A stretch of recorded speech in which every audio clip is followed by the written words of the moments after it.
All right, let's dive right in. We're talking about a massive shift in the world of research, all because of AI. It's completely rewriting the rules of the game. And look, if you're involved in academia in any way, shape, or form, this is something you've absolutely got to hear. So let's just kick things off with a pretty wild question.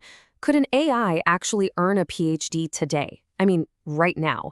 It sounds like sci-fi, I get it, but when you look at what these systems can do, well, it's a question we really can't just brush aside.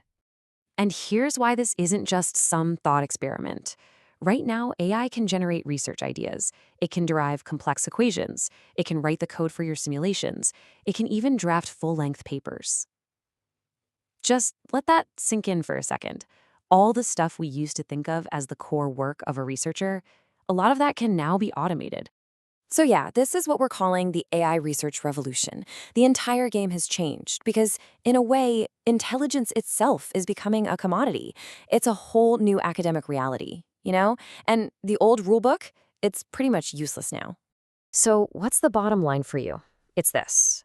Your value isn't about how much work you produce anymore. It's not about the number of papers or how many experiments you run. Honestly, that's becoming kind of irrelevant. The new currency, the thing that really matters now, is the quality, the depth of your thinking. Okay, so this new reality basically puts a fork in the road for every researcher. You can go down one path, and it's quickly becoming obsolete. Or you can take the other path, which is resilient and, future-proof.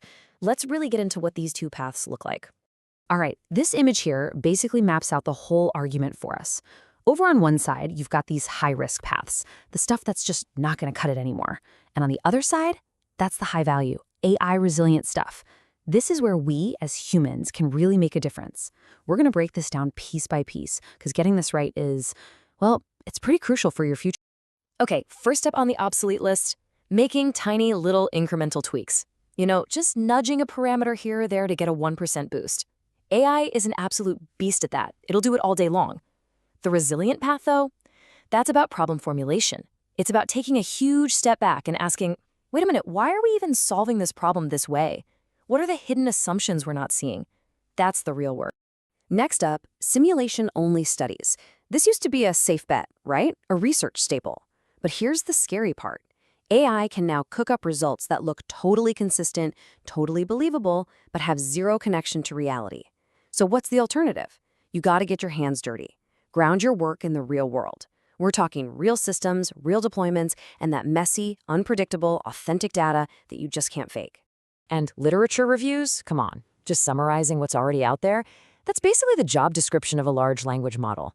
Any LLM can do that in its sleep. The real human value, where you can't be replaced, is in systems thinking and failure analysis. It's about figuring out how all the complex pieces fit together, and even more important, hunting down the exact spots where our models and theories just fall apart.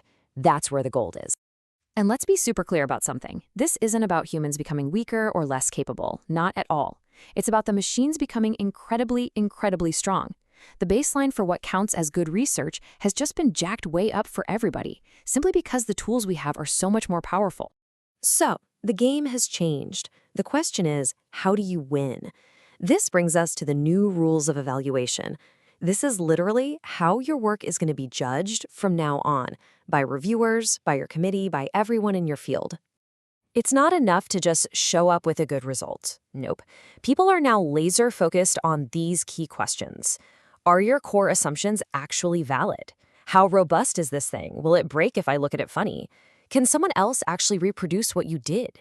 And, this one's huge, do you have a deep understanding of where it fails and what its limits are? You can't just sweep the problems under the rug anymore. All of this really boils down to one terrifyingly simple question you might get in your defense.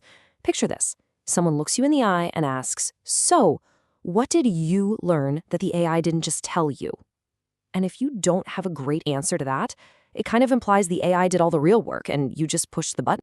Okay, so that brings us to our final and I think most important point. What is your new mandate as a researcher? Given everything that's changed, what is the whole point of a PhD anymore? What are you actually supposed to be producing? And here it is. If you take away only one thing from this, let it be this. Your goal is not to produce results. Machines can do that. Your goal is to produce understanding. That's it. That's the part that's still uniquely human. So, what does that even mean, producing understanding? Well, it means leaning into the skills that AI just can't touch. We're talking about that deep, long-term curiosity that keeps you going for years. It's about system-level thinking, connecting dots that nobody else sees. It's about having that engineering judgment to make a call when you don't have all the data. And of course, it's about designing a brilliant experiment and being able to defend your ideas when people push back. Think about this quote for a second. Results can be copied. Anyone can do it. Anything can do it. But understanding, that has to be earned. You earn it through the struggle, through the hard questions, through taking real ownership of the ideas. You just can't automate that. So the message is pretty clear, right? The rise of AI isn't the end of human research, not even close. But it might just be the end of, well, lazy research.